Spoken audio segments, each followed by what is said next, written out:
आज हम अपने इस वीडियो में मूल अधिकार से संबंधित समता का अधिकार देखेंगे, जो कि संविधान में अनुच्छेद 14 से 18 तक के बीच में दिया गया है। समानता का अधिकार या फिर समता का अधिकार।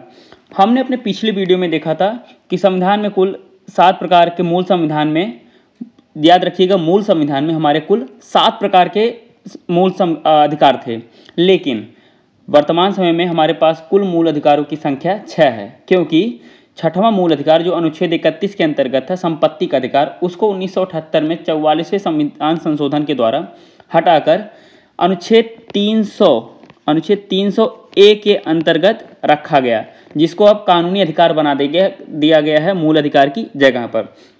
सबसे पहले हम देखते हैं समता का अधिकार, राइट टू इक्वालिटी, अनुच्छेद 14।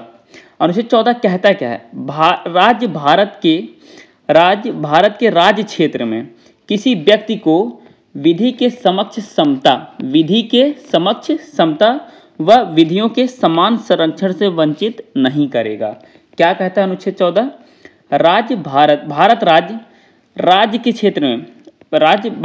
के क्षेत्र में किसी व्यक्ति को, यानी कि भारत के अंतर्गत जितने भी व्यक्ति हैं, ठीक है, जितने भी व्यक्ति हैं उन सभी को, क्योंकि अनुच्छेद 15, 16, 19, 29 और 30 केवल नागरिकों को प्राप्त है, लेकिन अनुच्छेद 14 जो है विदेशियों को भी मिलता है। और यह क्या कहता है? भारत राज्य के अंतर्गत किसी भी व्यक्ति को विधि के समक्ष समता व विधियों के समान संरक्षण से वंचित नहीं किया जाएगा। याद रखिएगा, विधि के समक्ष समता व विधियों के समान संरक्षण। विधि के समक्ष समता का क्या अर्थ है? विधि के समक्ष, विधि के सामने सभी लोग समान हैं, ठीक है। इसका मतलब यह हम एक एक करके देखेंगे कि विधि के समक्ष समता व विधियों के समान संरक्षण का मतलब क्या होता है।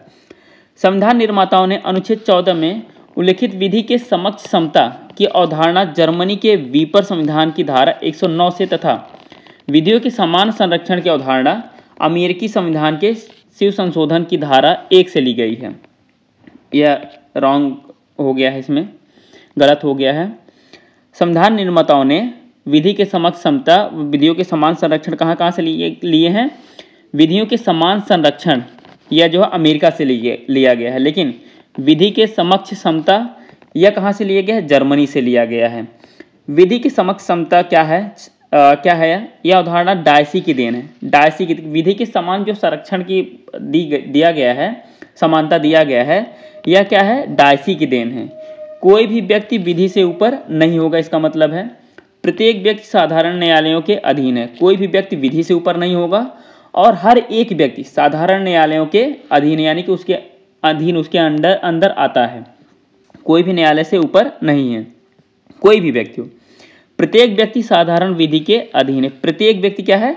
साधारण विधि के, जो भी साधारण नियम है उसके अंतर्गत ही आता है, वह उससे ऊपर, उससे उलट काम नहीं कर सकता है।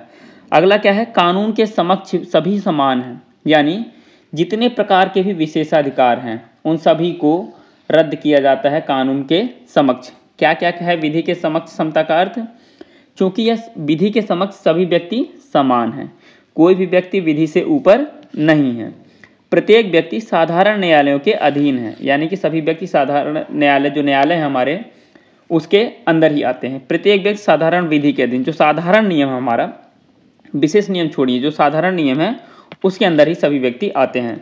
कानून के समक्ष सभी जो है समान है, यानी विशेषाधिकार की अनुपस्थिति, किसी व्यक्ति को विशेषाधिकार नहीं दिया जाएगा।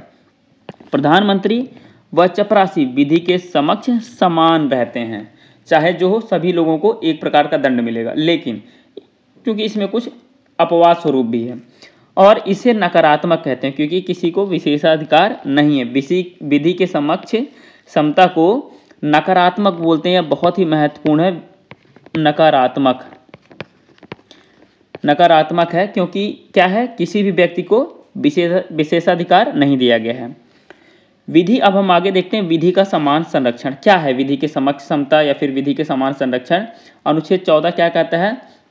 भारत राज्य के क्षेत्र में किसी व्यक्ति को विधि के समक्ष समता, ये पहला हमने देखा भी। अब दूसरा देख रहे हैं विधियों के समान संरक्षण। हम इसी दूसरे वाले पार्ट को अभी हम देखेंगे कि विधि का समान संरक्षण यह अमेरिकी संविधान से लिया गया है, क्योंकि आपने देखा। और दूसरा वाला कहाँ से लिया गया था?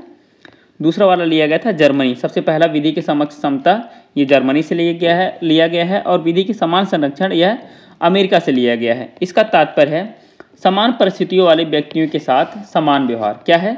समान परिस्थितियों वाले व्यक्तियों के साथ समान व्यवहार, अर्थात राज्य समान परिस्थितियों वाले व्यक्तियों के साथ असमान व्यवहार नहीं करेगा। जो व्यक्ति समान है उन सभी व्यक्तियों के साथ समान व्यवहार किया जाएगा। हाँ, अगर परिस्थितियां असमान हो तो व्यवहार असमान किया जाएगा। उदाहरण क्या है? गरीब व अमीर पर समान दर से आयकर नहीं लिया जा सकता है। एक अमीर व्यक्ति है, एक गरीब व्यक्ति है, वो उन दोनों से ही एक समान टैक्स नहीं दिया जा सकता। एक व्यक्ति अगर 1 करोड़ रुपए कमा रहा है, दूसरा 1,000 रुपये कमा रहा है, 10,000 कमा रहा है, 1 लाख रुपए कमा रहा है, तो दोनों से 1 करोड़ कमाने वाले से और 1 लाख कमाने वाले से अगर हम 20,000 रुपये टैक्स लें तो ये सही नहीं होगा 1 लाख रुपए वाले के साथ। तो विधि के समान संरक्षण के अंतर्गत यह बात आती है। इसी अवधारणा के तहत भारत में SC, ST, OBC, जनरल आदि का वर्गीकरण किया गया है। आज आपको ये याद रखिएगा कि SC, ST, OBC जो समाज हमारा अलग किया गया है, इसका वर्गीकरण किया गया है, वह अनुच्छेद 14 की वजह से अलग किया गया। अनुच्छेद 14 में भी किसकी वजह से? विधि का समान संरक्षण की वजह से इन वर्गों को अलग किया गया है। ये वर्ग थे हमारे समाज में, क्योंकि ये सभी वर्गों की स्थिति, आर्थिक स्थिति, सामाजिक स्थिति अलग अलग थी। जनरल समाज की बहुत ज़्यादा अच्छी थी, OBC समाज की उससे कम अच्छी थी, लेकिन ST समाज जो है हमारा, SC समाज है, इनकी स्थिति बहुत ही ज़्यादा दयनीय थी। इस वजह से SC, ST, OBC समाज को विशेष महत्व दिया गया है, विशेष स्थान दिया गया है, उनको आरक्षण दिया गया है संविधान में। वहीं अब जनरल को भी आरक्षण दिया जाने लगा है जो आर्थिक तौर पर गरीब हैं या फिर पिछड़े हुए हैं। क्योंकि परिस्थितियां असमान हैं, अर्थात उच्च वर्ग के साथ प्रतिलोम भेदभाव, रिवर्स डिस्क्रिमिनेशन या फिर सकारात्मक भेदभाव किया जा सकता है। समता के अधिकार के अपवाद भी हैं। क्या अपवाद हैं? अनुच्छेद 15 का 3, 15 का 4, 15 का 16 का 4। क्या है अनुच्छेद 15 के 3? क्या कहता है? स्त्रियों व बच्चों के लिए विशेष उपबंध दिया जाता है, इनको विशेष छूट दिया जाता है, विशेष सुविधा दी जाती है संविधान के तहत। और 15(4) क्या कहता है? OBC, SC, ST को शैक्षणिक संस्थानों में आरक्षण दिया जाता है। एक जगह पेपर हुआ, इलाहाबाद यूनिवर्सिटी है, JNU है, दिल्ली यूनिवर्सिटी है, वहाँ पर सभी बच्चों ने पेपर दिया, लेकिन एडमिशन जो है अगर 100 नंबर पे जनरल का हो रहा है तो वहाँ पे 90 नंबर पर SC, ST का हो जाता है सिलेक्शन। ST का तो और ज़्यादा सिलेक्शन होता है। और सोचने वाली बात है, ST का अगर 80 नंबर पर भी हो रहा है फिर भी वहाँ पे बच्चों की पूर्ति नहीं हो पाती सभी कॉलेजेस में। कुछ कॉलेजों में हो जाती, लेकिन ज़्यादातर कॉलेजों की सीट खाली रह जाती, आज भी वो सीट्स नहीं भर पा रही हैं।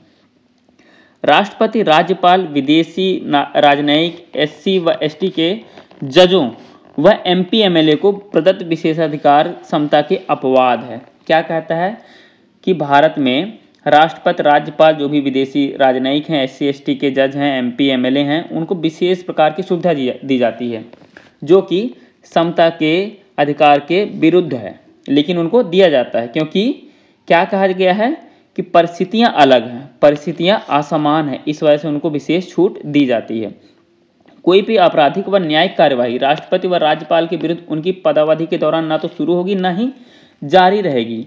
राष्ट्रपति, राज्यपाल कोई भी काम कर लें, जब तक वो अपने पद पर हैं उनके विरुद्ध कोई भी कानूनी कार्रवाई नहीं की जा सकती है, उनको विशेष अधिकार मिला होता है। संविधान का अनुच्छेद 105 में संसद सदस्यों को साधारण नागरिकों से अधिक विशेषाधिकार एवं उन्मुक्तियां प्राप्त हैं, जो कि समता के अधिकार का उल्लंघन नहीं माना जाएगा। क्यों? क्योंकि उनको पद दिया गया है, विशेष सुविधा दी जाती है। परिस्थितियां समान नहीं, असमान हैं। संविधान अनुच्छेद 194 के अनुसार राज्य विधानमंडल के सदस्यों को आम नागरिकों की तुलना में, राज्य विधानमंडल, अभी तो संसद था, राज्यसभा, लोकसभा, अब राज्य विधानमंडल के सदस्यों को आम नागरिकों की तुलना में विशेषाधिकार व उन्मुक्तियां प्राप्त हैं, जो कि अनुच्छेद 14 का उल्लंघन नहीं माना जाएगा। क्यों? क्योंकि यहाँ पर भी परिस्थितियां समान हैं।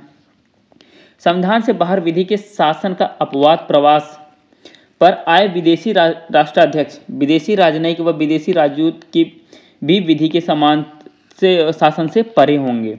उन पर उन्हीं के देश का कानून लागू होता है, आपके देश का कानून लागू नहीं होता है। यह है अनुच्छेद 14। अनुच्छेद 14 आपने देखा है, और हम ये भी आपको बता देते हैं अनुच्छेद 15, अनुच्छेद 16, अनुच्छेद 19, अनुच्छेद 29 और अनुच्छेद 30 केवल नागरिकों को प्राप्त है। लेकिन अनुच्छेद 14, अनुच्छेद 17, इस तरह से जितने भी बाकी के संविधान हैं, जितने भी मूल अधिकार हैं, वह जो है भारत के नागरिकों के साथ साथ विदेशी व्यक्तियों को भी प्राप्त होते हैं।